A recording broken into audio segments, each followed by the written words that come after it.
ஆன்மீக தகவல்கள் நண்பர்களுக்கு வணக்கம். கோவிலில் ஏற்றக்கூடிய அகல் தீபம், அது நெய் தீபமோ நல்லெண்ணெய் தீபமோ எந்த தீபமாக இருந்தாலும் மற்றவர்கள் ஏற்றிய அந்த தீபத்தில் நாம் ஏற்றலாமா, அதாவது அடுத்தவங்க பயன்படுத்தி அந்த அகல் விளக்கை நாம் உபயோகிக்கலாமா அப்படின்ற சந்தேகம் பலருக்கு அந்த தீபம் ஏற்றும்போது வரும்.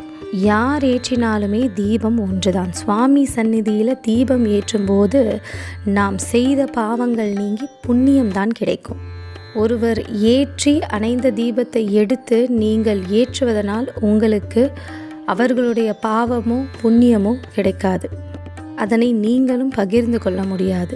அவரவர் செய்த பாவ புண்ணியத்திற்கான பலன்தான் அவரவரை வந்து சேரும். ஆகையால் சுவாமி சந்நிதியில் தீபம் ஏற்றும் போது இதை பண்ணலாமா பண்ணக்கூடாதா அப்படி எந்த ஒரு சிந்தனையும் இல்லாமல் நீங்கள் மன நிறைவோடு ஏற்றுங்கள். நிச்சயம் அதற்கான பலன் உங்களுக்கு கிடைக்கும்.